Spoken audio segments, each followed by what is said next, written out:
Saya rasa tadi juga sudah banyak disebutkan di narasumber-narasumber sebelumnya bahwa kesiapan terhadap lonjakan kasus ini tidak hanya di sisi masyarakat, tetapi juga di sistem layanan kesehatan begitu ya. Dan kita juga ya mendengar akhir-akhir ini kok barbor gitu ya. Jadi bed occupancy rate juga naik yang melebihi standar WHO, bahkan di beberapa wilayah kok melebihi sudah mendekati titik kritis. Nah, ini bagaimana kesiapan sistem kesehatan kita dan apa saja yang masih harus disiapkan? Kami undang pakar kita berikutnya, narasumber yang keempat, saya rasa Dr. Andreas Tameliala, DPHM Kesmas, yang merupakan dosen di Departemen Kebijakan dan Manajemen Kesehatan, serta menjadi Ketua Pengelola Magister Manajemen Rumah Sakit dan Direktur Pusat Kebijakan Manajemen Kesehatan di FKKMK UGM. Beliau menyelesaikan studinya di FKKMK UGM. Selamat siang Pak Andre. Halo, selamat siang Mbak Santi. Suara saya audible? Siap, sangat jelas Pak Andre. Boleh kita mulai? Pak Andre akan share screen atau? Ya, saya share screen ya. Siap, monggo Pak Andre. Ya, terima kasih Mbak Santi. Semoga ini sudah mulai muncul. Yang saya hormati Ibu Dekan dan Bapak Ibu Wakil Dekan, Pak Ganjar selaku Ketua Agama, Dr. Gunadi, Dr. Riris, kemudian Pak Rimawan, dan juga Bapak dan Ibu peserta sekalian. Assalamualaikum warahmatullahi wabarakatuh. Salam sehat untuk kita semua. Terima kasih sudah diundang untuk sharing tentang bagaimana sistem kesehatan kita menghadapi tumbukan dari varian of concern ini. Saya sebut tumbukan oleh karena ini memang sesuatu yang di luar dugaan, baik secara epidemiologis maupun dari sisi sistem kesehatan ini sama sekali tidak banyak diduga. Ada yang dulu menduga malah dikatakan rumors. Dan kita akan melihat contoh-contoh atau lesson learned dari beberapa negara, bagaimana mereka mengatasinya. Ya, nah Bapak dan Ibu, ini tadi kita sudah lihat latar belakangnya, kemudian kita masuk kepada skema di lapangan. Saya sangat tertarik dengan konsep dari pertemuan kita, oleh karena di dalam pertemuan ini Bapak dan Ibu, kita melihat bahwa yang pertama ada awareness dulu, ada namanya variant of concern.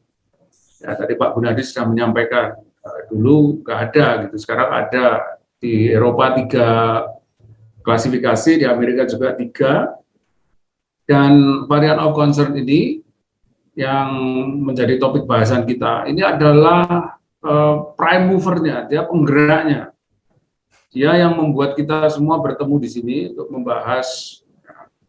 Dan kalau kita lihat memang clinical features-nya, ini tadi Pak Gunadi sudah sampaikan beberapa, dan saya lihat di beberapa artikel, itu transmisinya lebih cepat, kemudian untuk membuat orang masuk rumah sakit itu juga lebih besar ya kemampuannya dibanding dengan strain sebelumnya. Efektivitas vaksin juga masih dipertanyakan, critical case rate-nya juga kita belum tahu berapa, kemudian loss before ICU kita juga belum tahu, ARDS onset itu juga masih kita belum tahu.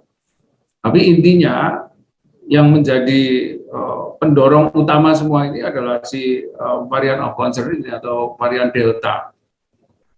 Nah setelah itu Pak Doni kemudian menceritakan mengenai parameter epidemiologinya, kondisi lingkungan, perilaku, kemudian R0-nya, kemudian time untuk replikasi, CFR, onset, pola transmisi, dan seterusnya. Nah, ini adalah trigger Bapak dan Ibu. Nah, seharusnya sistem kesehatan itu merespon itu berdasarkan pengetahuan-pengetahuan ini. Jadi kalau kita melihat pada segitiga ini, maka health system sekarang menjadi satu tumpuan. Karena apa? Karena health system itu ada di muara. Bagaimana kita merespon secara praktis, ya. Bagaimana kita menerjemahkan ilmu-ilmu tadi yang disampaikan oleh Dr. Gunadi, kemudian disampaikan oleh Dr. Doni, ya, bagaimana sistem kesehatan merespon. Ya, bagaimana kita menerjemahkannya menjadi action di sini. Ya, Bapak dan Ibu, konsepnya bagaimana? Ya, konsepnya seperti biasa. Kalau ada peningkatan kasus, maka akan terjadi yang namanya supply side dynamic. Ya, bagaimana sistem kesehatan itu berusaha untuk merespon. Di era sebelum pandemi, sistem kesehatan kita sudah cukup berat permasalahannya. Nah, kita melihat penyakit tidak menular itu juga sudah jadi beban. Namun setelah pandemi, kita semakin terbuka bahwa capacity, healthcare capacity kita itu juga sangat rentan. Kita menetapkan yang namanya rumus fix, padahal ketika pandemi ini yang dibutuhkan adalah yang bisa sliding scale, ya, bagaimana kapasitas pelayanan kesehatan kita itu bisa bergerak mengikuti trigger tadi. Ya. Nah, kemudian kita mempertanyakan lagi apakah cukup dengan readiness. Nah, readiness itu artinya komponen-komponen sistem kesehatan, tenaga kesehatan, kemudian logistik, sistem informasi, financing, regulasi, governance, sampai dengan teknologi itu semuanya sudah kita miliki. Nah, jadi setelah melihat situasi di lapangan dan juga cerita dari Pak Ganjar, maka kita tahu ini readiness nggak cukup. Ya, yang diperlukan sekarang adalah resiliensi. Resiliensi itu gampangnya Bapak dan Ibu, kalau kita mencet bola gitu yang lentur, ya, kita pencet bolanya berubah bentuk, tapi setelah pencetannya hilang, ya kita lepaskan, kita rilis, dia akan kembali bentuknya seperti bola. Jadi kalau per definisi, maka resilient health system itu adalah kapasitas dari aktor, institusi, dan masyarakat sendiri, ya, untuk ready, ya, prepare, ya, for and effectively respond to crisis. Jadi kalau ada krisis kita harus siap, kemudian kita juga harus bisa merespon dengan efektif, bukan sekedar merespon.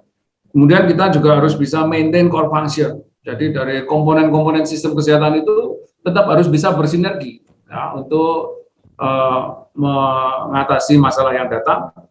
Dan ya, ini yang paling penting sebenarnya, bagaimana kita bisa belajar, ya, dari situasi yang menghantam kita ini, kemudian kita reorganize sistem kita. Nah, dari beberapa yang ditulis dalam artikel dikatakan bahwa yang resilient itu, sistem yang resilient berarti dia ketika mendapatkan shock, ya, ada guncangan, dia akan beradaptasi, ya, kayak terhuyung-huyung gitu, tetapi nggak jatuh. Kemudian kita maintain, kita coba untuk kembali balance, kemudian kita memikirkan apa yang harus dilakukan, kita action, kemudian kita pelajari lagi. Nah, ini adalah yang dimaksud dengan resilient health system. Nah, prakteknya ini kebetulan ada paper yang mereview, ya, 28 negara, nah, bagaimana mereka menjalankan resilient health system itu. Dan hasilnya, Bapak dan Ibu, ini komponen-komponen yang memang wajib ada, governance and financing, kebetulan di Indonesia sudah ada, kemudian tenaga kesehatan di Indonesia juga sudah ada, medical product and technology, kebanyakan kita masih impor, public health function, tadi sudah disampaikan Dr. Dodi, ya, bagaimana gerakan 5M, 3T, dan seterusnya itu sudah dijalankan, vaksinasi kita juga termasuk yang cepat, dan health service delivery. Ini tadi yang menjadi fokus dari Pak Ganjar. Nah, intinya ketika kita sudah punya ini semua, maka kita harus mengaktifasi ini comprehensive response. Ya, bagaimana kita kemudian mempelajari apa yang terjadi, kemudian melakukan tindakan-tindakan cepat. Nah, setelah itu kita melakukan adjustment terhadap sistem yang ada, SDM, kalau kurang ya ditambah. Kalau kemudian line up profesinya itu ternyata kita perlu dokter hewan, ya kita undang dokter hewan. Kalau kita perlu ahli lingkungan, kita undang ahli lingkungan untuk menambah line up. Kemudian kita preserve health systemnya. Tetap harus menggunakan prinsip-prinsip efektivitas dan efisiensi. Dan ini Bapak dan Ibu, reduce vulnerability dengan mengurangi dampak-dampaknya, terutama dampak sosial. Ya, karena itu yang paling berat sebenarnya. Nah, ini yang dilakukan di banyak negara, sebenarnya tidak jauh berbeda dengan Indonesia. Ya, kita punya semua komponennya. Namun tadi langkah 1, 2, 3, dan 4 ini yang mungkin kita belum optimal untuk melakukannya. Nah, secara ringkas dikatakan bahwa health system yang resilient itu dia punya kemampuan untuk mempredik impact yang terjadi. Ya, kalau di sini tadi kita melihat bagaimana itu variant of concern atau nanti bagaimana variant of high consequence ya, yang lebih tinggi lagi. Itu kalau datang, apa yang bisa kita lakukan? Kemudian kita mempelajari parameter epidemiologi, tadi juga saya sampaikan oleh Dr. Dodi, dan community behavior-nya. Nah, ini kalau semua bisa dikendalikan, maka ada yang namanya kapasitas kita untuk melakukan prediksi terhadap impact yang terjadi. Nah, setelah itu readiness itu sendiri artinya sistem ini harus bertumbuh, ya, bukan sistem yang statis, bukan sistem yang dia jalan di tempat, tetapi sistem yang tumbuh mengikuti triggernya, dan pertumbuhan itu harus berdasarkan pada pengetahuan, berbasis pada bukti, yang tadi sudah dipaparkan banyak oleh Dr. Gunadi dan juga Dr. Doni. Baru itu dikatakan resiliensi. Nah, Bapak dan Ibu, kita melihat kasus. Ya, saya ambil kasus yang ekstrim, Singapura, yang juga dia katanya ada varian Delta ini, kemudian India yang betul-betul terdampak, dan kemudian kita akan menganalisis di mana negara kita. Ya. Nah, Bapak dan Ibu, ini pengalaman yang terjadi di Singapura. Ya. Ini saya bagi fasenya. Pertama adalah health system preparedness, itu persiapan-persiapan yang dilakukan, jadi sudah banyak negara melakukannya. Kemudian pada saat terjadi penularan, diketahui muncul, sampai dengan admisi ke fasilitas pelayanan kesehatan, ke rumah sakit. Ya, ini kita lihat bagaimana Singapura. Ya, Singapura begitu pandemi ini terjadi, dia meningkatkan yang namanya health system preparedness. Ya, itu tadi SDM-nya dipersiapkan, tenaga cadangan, kemudian persiapan untuk testing itu laboratoriumnya diperkuat, dan seterusnya, termasuk ketika sudah ada isu tentang varian Delta ini. Nah, ketika varian Delta ini, maka Singapura menambahkan lagi kapasitas untuk tracing and tracing-nya, tracking ya, kemudian ada restriction policy, ya itu kuat sekali. Nah, mereka langsung tutup negaranya, dan ada percepatan vaksinasi. Ini kelompok 39 tahun yang menjadi grup yang paling akhir itu berusaha dipercepat. Ya, karena ini grup produktif yang mobile. Nah, mobilitas ini kan salah satu risiko, seperti disampaikan oleh Dr. Doni. Dan kegiatannya mobilisasi sumber daya, pemanfaatan sistem informasi digital, ya, ini restriction policy tadi, menambah suplai logistik di primary sampai dengan hospital, penerapan teknologi, sampai mempersiapkan rumah sakit. Nah, jadi kita lihat bagaimana Singapura itu sejak awal, ya mereka di fase preparedness itu sudah siap. Dan ketika varian itu masuk, ya kita juga heran, di sekolah di sana ya itu muncul, padahal protokol sudah ketat, hand sanitizer semuanya terstandarisasi, kemudian pengawasan juga sangat ketat, tapi masih muncul juga. Ya. Namun walaupun itu muncul, kita tidak melihat ada crowd, ya. Kita tidak ada penumpukan pasien di rumah sakit. Ya. Kenapa? Ini karena sistem yang mereka terapkan seperti ini. Nah, kemudian yang warna purple ini India. Ya. India memang di paper-paper banyak sekali cerita mengenai preparation mereka, tetapi juga kalau kita tanya langsung kepada public expert di sana, banyak yang mengatakan itu rencana di atas kertas. Nah, selain itu juga skala yang sangat besar di sana, yang tidak mudah untuk diatasi. Nah, India ketika varian ini datang dan kemudian menimbulkan bencana yang sangat besar, yang mereka lakukan memperkuat rumah sakit, ya karena sudah terlambat untuk melakukan action public health, kemudian memanfaatkan bantuan internasional dan juga menjaga situasi sosial dengan memberikan dana-dana social protection. Nah, jadi suplai logistik itu fokus di rumah sakit, kemudian penerapan teknologi yang 3T itu juga lebih banyak untuk menjaga supaya rumah sakitnya tidak penuh, kemudian pembiayaan yang besar-besaran.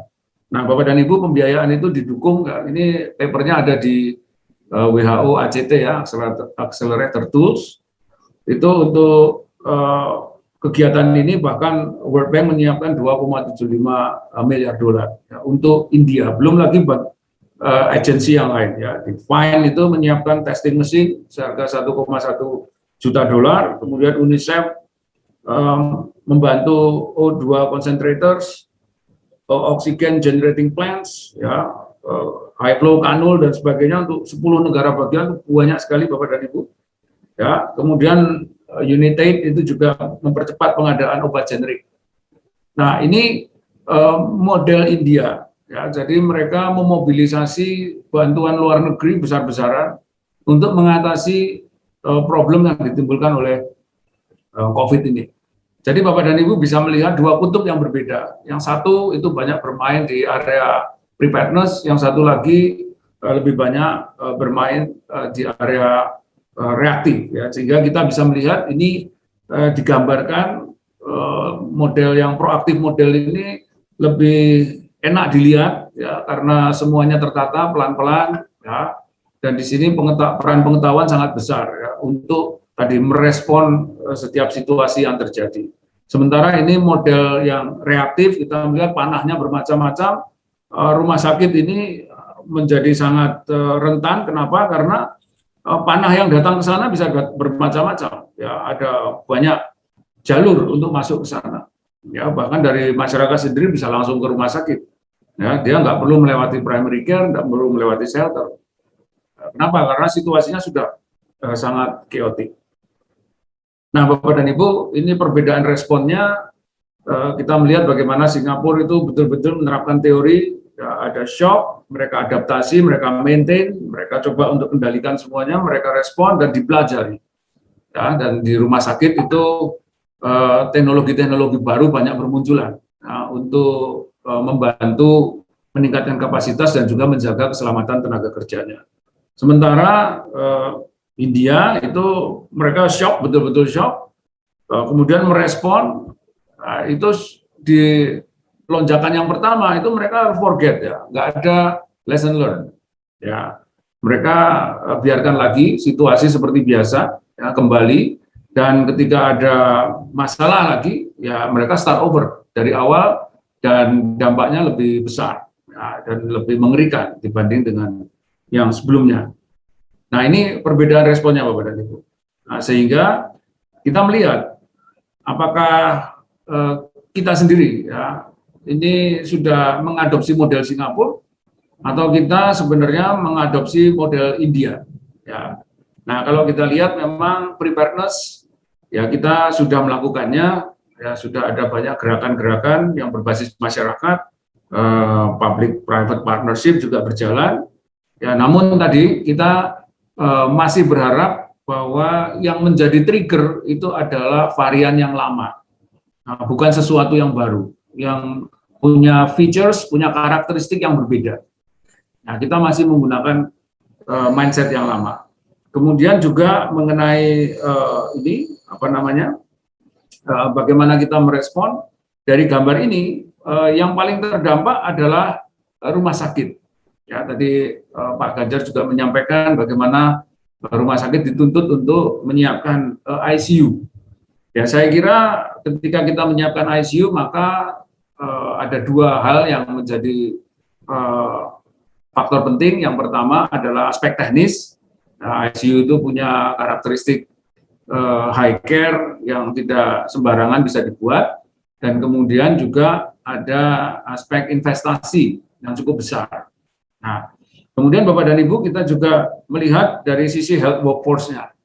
Nah, ini kan beberapa hari ini kita mendengar beberapa tokoh ya di dunia kedokteran juga baru meninggal oleh karena COVID, dan ini menunjukkan ya bahwa sampai dengan hari ini sebenarnya kita juga belum bisa mempelajari bagaimana virus ini, apalagi yang Delta varian ini bisa penetrate ya, masuk ke badan kita dan menimbulkan dampak yang luar biasa. Nah, setelah itu Bapak dan Ibu, kita juga masih melihat bahwa tata kelolanya itu masih terpisah berdasarkan sistem administrasi. Padahal tadi Pak Doni menyampaikan kalau bisa ya jangan pakai batas administrasi, tapi batas epidemiologis. Ya, ini yang saya kira para kepala daerah juga perlu untuk mempelajari. Dan dinas kesehatan juga sangat penting untuk menjadi dirijen di sini ya, untuk menjadi konduktor untuk menjalankan semua instrumen. Kemudian pembiayaan ini juga untuk sisi pemerintah mungkin ada uangnya, tapi untuk sisi swasta tentu banyak pertanyaan. Ya, kalau nanti mendirikan ICU, bagaimana rasio keuangan yang harus diperhitungkan. Nah, kemudian untuk vaksin dan seterusnya, tadi kita juga sudah melihat ketika vaksinnya juga tidak terlalu efektif atau ada penurunan, nah apakah ini juga harus dilakukan vaksinasi berikutnya, dan itu biayanya tentu akan sangat besar. Dan yang terakhir, health system information, yang ini kita tidak punya satu sistem yang bisa menunjukkan kepada para pengambil kebijakan ya, bagaimana pola-pola transmisinya, dan juga bagaimana pergerakan manusia itu bisa menimbulkan ledakan kasus. Nah, semuanya diketahui setelah kejadian, jadi post facto, bukan sebelumnya. Nah, Bapak dan Ibu, seharusnya kita menggunakan pendekatan yang terarah, di mana kita sudah kenal ini clinical features dari varian of concern kita, ya, varian Delta ini. Kita juga sudah tahu tadi bagaimana parameter epidemiologinya. Nah, sehingga health system merespon bergantung kepada dua informasi ini. Ya, jadi sensor-sensor di dalam sistem kesehatan itu bergerak mengikuti pengetahuan yang muncul dari dua area ini, area klinis dan juga area epidemiologi. Nah, sehingga nanti ketika kita bicara mengenai SDM kesehatan, itu berapa yang diperlukan, ini kita merujuk kepada kemampuan untuk virus ini untuk membuat orang masuk rumah sakit. Ya, untuk hospitalization ini ya, karena dikatakan di sini 2,5 kali dibandingkan dengan B117 dan 4 kali dibandingkan dengan original. Nah, berarti merujuk kepada data sebelumnya, kita membutuhkan berapa kali, ini sudah ada angkanya, dan di situ kita menghitung SDM-nya, menghitung biayanya, menghitung logistik and medical supplies ya, untuk bisa merespon ya, situasi yang ditimbulkan oleh varian Delta ini. Nah, jadi ketika kita menyiapkan rumah sakit misalnya, ini tentu tidak bisa kita hanya menyiapkan begitu saja, tanpa ada perhitungan. Nah, mengapa? Karena untuk menyiapkan satu bed itu biayanya sangat besar. Nah, sehingga kita harus tahu berapa yang dipersiapkan. Dan itu rumusnya akan datang, ya, bisa diketahui setelah kita mengetahui ini bagaimana karakter dari virus Delta ini, dan juga bagaimana parameter epidemiologi yang terjadi, nah, sehingga sistem kesehatan merespon. Nah, Bapak dan Ibu, kemudian kita terakhir tinggal mengevaluasi, ya, bagaimana kita membuat satu tabel, kita menghubungkan tumbukan varian Delta ini dengan readiness sistem kesehatan. Kalau readiness-nya tinggi ya, dan tumbukannya besar, maka semuanya pasti akan terkontrol. Ya, contohnya tadi mungkin Singapura. Ya. Kemudian kalau readiness-nya rendah, ya, tetapi tumbukannya kecil, ya mungkin ada shock, ya, tapi bisa diatasi. Kalau readiness-nya tinggi, kemudian tumbukannya kecil, itu mudah dikendalikan. Nah, yang berbahaya adalah readiness-nya rendah, tumbukannya besar. Nah, mungkin ini yang terjadi di Kudus. Ya. Sehingga timbul chaos. Chaos itu artinya pasien yang sakit tidak terkontrol, tumpah kemana-mana. Ya, itu sangat chaos. Ini untuk sisi manajemen. Nah, kemudian untuk sisi kebijakannya, tadi dikatakan Pak Doni bagaimana dengan restriksi. Nah, kita melihat seperti ini, antara readiness dengan restriksi itu bisa juga kita hubungkan. Kalau readiness-nya tinggi dan kita kebijakannya readiness restriksinya terbuka, ya ini terjadi relaksasi, no problem. Ya, kenapa? Karena kita siap. Tapi kalau readiness-nya rendah dan kebijakan restriksinya itu diperketat, maka ini namanya kita sedang berusaha mengkonten, ya, melokalisir. Kalau kita punya readiness yang tinggi dan restriksinya tertutup, nah ini extra safety. Ya, banyak negara dulu begitu, ya, mereka sudah sangat siap, ya, Skandinavia, kemudian New Zealand, ya, itu readiness-nya tinggi dan mereka sangat tertutup, ya, karena menggunakan pendekatan extra safety. Nah, yang ini, yang merah ini yang paling gawat, sudah tidak ready, tapi membuka atau membuat kebijakan terbuka, nggak ada restriction. Nah, kalau situasi seperti ini, Bapak dan Ibu, sudah pasti terjadi yang namanya uncontrolled spread out. Jadi kebijakan dari kepala daerah itu akan sangat mempengaruhi sistem kesehatan itu. Nah, kalau kebijakannya misalnya ini terbuka, maka sistem kesehatannya harus ready, harus kuat sekali, ya, sampai di level resilient, bukan sekedar ready. Namun kalau restriksinya itu dibuka dan sistem kesehatannya itu di level yang masih rendah, ya ini kita bisa melihat, ya, apa yang terjadi. Nah, sehingga Bapak, di dalam respon sistem kesehatan memang sangat tergantung kepada pengetahuan kita tentang virus Delta ini, Delta varian ini. Ya, apakah kemudian kita cukup waktu, ya, untuk mempelajari dan kemudian menyebarkan pengetahuan ini kepada aktor-aktor yang ada di lapangan supaya segera mempersiapkan diri, nah, atau kita menunggu. Ya, kalau kita mempersiapkan diri seperti yang di Singapura, ya mereka tidak ada ledakan di rumah sakit. Tetapi ketika kita menggunakan pola-pola dari India, mungkin yang terjadi kita akan kewalahan di hilir di rumah sakit. Ya, jadi Ibu dan Bapak, kembali bahwa sistem kesehatan apakah kita akan menggunakan proaktif atau reaktif itu sangat bergantung pada kemampuan kita untuk menerjemahkan pengetahuan-pengetahuan klinis virus ini, pengetahuan epidemiologi virus ini untuk menjadi respon sistem kesehatan. Ya, terima kasih atas perhatian Ibu dan Bapak sekalian. Terima kasih Mbak Sinta. Nanti Dok. Ya, terima kasih sekali Pak Andre untuk pemaparannya. Jadi kita sudah belajar dari dua negara ya Dok, bagaimana kalau yang Singapura dengan sistemnya yang proaktif, dia mampu menangani, dan bagaimana dengan India yang reaktif mengatakan dengan ya kita harus ya dengan ledakan kasus kalau mau nyontoh India begitu.